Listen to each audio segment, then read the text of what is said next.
차이메리카 이후 우리는 당분간 흥미로운 시대를 살아가고 있다. 대략 2000년 이후로 매우 기묘한 관계가 서양 핵심부와 동양 주변부 사이에 발달해왔다. 과거 1840년대의 서양 핵심부는 자신들의 힘을 세계 구석구석까지 행사하면서 세계로 진출했고, 이전에 독립적인 동양 핵심부를 서양의 새로운 주변부로 전환시켰다. 이후 서양 핵심부와 동방 주변부 간의 관계는 역사상 핵심부와 주변부 간의 관계와 매우 비슷하게 흘러가서 동양인은 자신들의 값싼 노동력과 천연자원을 활용해 더 부유한 서양 핵심부와 교역했다. 주변부에서 흔히 볼 수 있는 대로 일본은 후진성의 이점을 발견했고, 일본은 다시 태어났다. 1960년대에 여러 동아시아 나라들도 일본을 따라 미국이 지배하는 세계 시장에 진입해 번영을 이룩하였으며, 1978년 이후에 마침내 평화와 책임성, 유연성에 정착한 중국도 마찬가지였다. 과거 서양 관찰자들에게 후진성의 원인으로 비쳤던 동양의 방대하고 가난한 인구와 토착 지식인들은 이 점으로 보이기 시작했다. 산업혁명은 마침내 동양으로 퍼져나갔고, 동양의 기업가는 공장을 짓고 서양의 저가 상품을 판매해왔다. 이런 세계 경제에서 십수년 동안 모든 것은 잘 굴러갔다. 그러나 1990년대가 되자 중국의 제조업자들은 아무리 부유한 핵심부라도 주변부가 잠재적으로 수출할 수 있는 모든 것을 다 사줄 능력은 안 된다는 사실을 발견했다. 이 동서양 관계에서 상당히 이례적인 것은 2000년 이후에 등장한 이 문제에 대한 해법이다. 미국인은 중국이 노동자보다 평균 10배 가까이 소득이 더 많았지만, 중국은 동양의 물건을 살 수 있도록 서양인에게 실질적으로 돈을 빌려주었다는 것이다. 이 대부는 중국이 거대한 경상수지 흑자의 일부를 미국 국채와 같은 달러화로 표시된 증권에 투자함으로써 가능했다. 중국은 수천억 달러를 사들임으로써 위안화의 가치를 달러화에 대비해 인위적으로 계속 낮게 유지하여 중국의 상품을 서양인에게 더욱 싸게 팔 수 있었다. 경제 전문가들은 이 관계가 한쪽 배우자는 저축과 투자를 하는 반면에 한쪽 배우자는 소비만 하지만 어느 쪽도 감히 이혼을 할 수는 없는 결혼 생활과 유사하다는 것을 깨달았다. 만약 중국이 달러를 사들이 것을 중단하면 달러화는 붕괴할지도 모르며 중국이 이미 보유하고 있는 8천억 달러는 휴지 조각이 될 것이다. 다른 한편으로 만약 미국인이 더 이상 중국 상품을 구입하지 않는다면 그들의 생활 수준은 내려갈 것이며 그들의 손쉬운 신용대출은 더 이상 불가능하게 될 것이다. 미국인의 불매는 중국을 산업적 대혼란을 빠뜨릴 수도 있지만 중국은 달러를 팔아치워 미국 경제를 망가뜨리는 보복을 할 수 있다. 역사가 이얼 퍼거슨과 경제 전문가 모리츠 슐라리크는 이 기이한 커플에 차이메리카라는 이름을 붙여주었다. 차이나와 아메리카를 합성한 단어로 비약적 경제 성장을 가져왔지만 동시에 키메라 같은 세계가 결국에는 깨어나야 할 미몽 같은 존재였다. 미국인이 언제나 중국의 돈을 빌려 중국의 물건을 살 수는 없다. 저리 금융이라는 차이메리카 경제는 경주마부터 부동산까지 모든 종류의 자산 가치를 부풀렸고 2007년에 그 거품이 꺼지기 시작했다. 서양 경제의 추락과 동시에 나머지 세계의 경제도 같이 끌어내렸다. 2009년이 되자 13조 달러의 소비 자산이 공중으로 증발했다. 차이메리카는 그렇게 붕괴되었다. 2013년 이해는 무슨 일이 일어났을까? 동양과 서양의 사회발전 지수의 선이 교차하는 지점이다. 세로축은 그때가 되면 사회발전 점수가 500점을 넘으리라는 것을 가리킨다. 이것은 대단한 수치이다. 빙하기 말기부터 서기 2000년까지 1만 4천년 사이에 사회발전 점수는 900점을 상승했다. 그런데 100년 사이에 4,000점 이상 오를 것이라고 한다. 900점은 우리를 알타미라 동굴벽화에서 원자폭탄의 시대로 데려왔다. 다음의 질문은 다음 4,000점은 우리를 어디로 데려갈까 하는 것이다. 이것이 문제이다. 만약 우리가 먼저 5,000점일 때 세상이 어떤 모습일지 이해할 수 없다면 우리는 차이메리카 이후에 무엇이 올지 이해할 수 없기 때문이다. 사회발전이 치솟으며 이전 세대에 지배해온 많은 문제를 없던 것으로 만들어버린 변혁으로 가득 차 있을 것이다.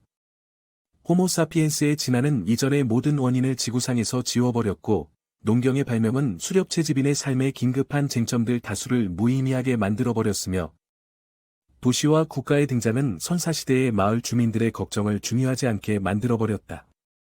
초원기를 닫고 대양의 바닷길을 연 것은 2000년 동안 9세계의 사회발전을 제한해온 현실을 종식시켰다. 산업혁명이 그 이전의 모든 역사를 한낱 조롱거리를 만들었다. 이러한 혁명들이 겹겹이 쌓이면서 매번 사회 발전을 더 멀리 더 빠르게 끌어올리며 가속화해왔다. 21세기에 4천점을 뛰어오른다면 이 진행 중인 혁명은 가장 거대하고 가장 빠른 혁명이 될 것이다. 많은 전문가들은 혁명의 핵심은 유전학과 로봇공학, 나노테크놀로지, 컴퓨터 공학이 서로 연결된 변혁에 존재할 것이다. 또한 혁명의 결과는 우리가 여태 알아온 수많은 것을 전복시킬 것이다라고 주장한다. 과거보다 더 높은 기온은 흔히 더 많은 수확량과 사회 발전의 증가를 의미했지만 이번에는 다를 것이라고 한다. 유엔 기후변화에 관한 정부 간 협의체인 IPCC는 2007년에 극단적 이상기후 현상의 빈도와 강도가 변하면서 해수면 상승과 더불어 자연계와 인간계의 대체로 불리한 효과를 가져올 것으로 예상한다. 지구온난화는 급작스럽거나 회복 불가능한 충격으로 이어질 수 있다고 밝혀졌다. 그리고 그것은 조심스러운 표현일지도 모른다. 비록 우리가 오늘 당장 온실가스 배출을 중단하더라도 이미 대기에는 탄소가 많아서 온난화는 계속될 것이다. 우리는 대기의 화학 성분을 바꿔 놓았다. 지금 우리가 무엇을 하든 북극은 녹아내릴 것이다. IPCC 보고서 같은 보수적인 추정치는 빙하가 2100년이면 다 사라진다고 전망한다. 가장 극단적인 전망은 2013년이 되면 북극의 여름의 빙하가 사라질 것이라고 주장했다. 그러나 대부분의 과학자들은 2040년 무렵으로 추정한다. 서양에서 동양으로의 이동은 분명히 이전 역사에서의 어느 이동보다 빠르게 일어날 것이지만 9세계의 서양 핵심부는 현재 1인당 에너지 획득, 기술, 군사적 능력에서 커다란 우위를 누리고 있었다. 이번 세기 전반기 내내 어떤 형태로든 지배를 유지할 것이 확실하다. 미국이 세계의 경찰로 활동할 만큼 강력한 한 19세기 영국이 세계의 경찰이었을 때처럼 대규모 전쟁은 드물 것이다. 그러나 2025년과 2050년 사이 어느 지점에서 시작하여 나머지 세계에 대한 미국의 우위는 대략 1870년대 이후 영국의 우위가 약화된 것처럼 점차 약해질 것이다. 그래서 새로운 세계대전의 위험성은 커질 것이라 예상된다. 대략 2000년 이후로 매우 기묘한 관계가 서양 핵심부와 동양 주변부 사이에 발달해왔다. 동양의 방대하고 가난한 인구와 토착 지식인들은 이 점으로 작용되었다. 미국은 아마도 대미사일 방어체제와 더불어 인간 전투요원을 시대에 뒤떨어지게 할 로봇과 나노 무기, 적의 컴퓨터와 로봇을 무력화하거나 통제할 수 있는 사이버 테크놀로지, 우주 공간을 군사화할 위성을 개발하는 첫 나라가 될 것이다. 그리고 한 가지 위험성은 만약 미국이 이러한 경이적 무기 일부나 전부를 2040년 이전에 배치할 수 있다면 미국의 정치 지도자들이 미국의 장기적인 전략적 쇠퇴 추세를 뒤집기 위해 일시적이나마 압도적인 기술적 우위를 활용하고 싶은 유혹을 받지 않을까 하는 점도 고려되어야 한다. 그러나 실현 가능성은 거의 존재하지 않는다. 심지어 1950년대 초반 과열된 분위기에서도 미국은 핵무기를 구축하기 전에 소련을 쳐야 한다는 유혹을 뿌리쳤다. 진짜 위험은 다음 몇십 년 사이에 미국의 군사적 비약을 두려워하는 다른 나라들이 선제 공격을 할 수도 있을 것이다. 그런 종류의 사고는 1941년 독일이 전쟁에 뛰어드는데 큰 역할을 했다. 혼란스러운 21세기의 평화를 위해서는 뛰어난 정치 지도력이 발휘되어야 할 것이다. 반면 위인과 멍청이는 역사를 형성하는 데 자신들이 믿는 것만큼 그렇게 커다란 역할을 하지 않았다는 사실이다. 사내들이 할 수 있는 일 대부분은 역사의 경로를 바꾸기보다는 지도자에 의해 추진되는 더 심오한 과정을 가속화하거나 늦추는 것이었다. 심지어 530년과 630년 사이에 페르시아의 호스로와 비탄티움의 유스티니아누스가 감행한 전쟁처럼 가장 화를 자초하는 결정조차도 이미 진행 중이던 붕괴를 가속화했을 뿐이었다. 유스티니아누스나 호스로의 전쟁이 없었다면 서양의 사회 발전은 더 일찍 회복되기 시작했을 수도 있지만 그러한 전쟁을 겪고도 사회 발전은 실제로 결국 회복되었다. 그러나 1945년 이후 지도자들은 실제로 역사를 바꿀 능력을 얻게 되었다. 프루쇼프와 케네디는 1962년에 쿠바에서 하마터면 그럴 뻔했다. 핵무기는 과오를 허용할 수 있는 한계나 제2의 기회를 주지 않는다.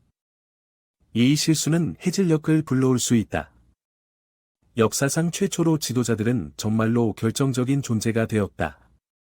이전 대부분의 시대와 마찬가지로 우리 시대도 우리 시대가 필요로 하는 사상을 얻기를 바랄 뿐이었다. 저자는 왜 서양이 지배하는지에 대한 설명들을 확실성이 아니라 가능성의 문제로 표현되어야 한다고 주장한다. 이것은 21세기의 대경주에 더욱 잘 들어맞는 것이다. 만약 다음 50년에 걸쳐 재생 가능한 깨끗한 에너지원이 탄화수소 에너지원을 대체가 가능한다면 강대국들이 불안정 원호지대의 갈등에 휘말려 들어가거나 자원을 두고 다투게 될 위험성을 감소시킬 것이다. 많은 과학자가 예견하는 대로 로봇이 발전한다면 지능을 갖춘 기계가 노령화 인구가 필요로 하는 노동력과 각종 서비스를 제공할 것이고, 부유한 유럽과 일본을 인구학적 재난에서 구원할 수도 있을 것이다. 생물학자이나 지리학자인 제러드 다이아몬드는 그의 책 문명의 붕괴에서 세계를 파국에서 구할 수 있는 존재가 둘이 있다고 주장했다. 그 하나는 고고학자들이고 또 하나는 텔레비전이라고 했다. 저자는 거기에 세 번째 구원자를 역사가를 추가하고 싶다고 말한다. 그 이유는 역사가만이 사회발전의 거대한 서사를 하나로 모을 수 있다고 한다.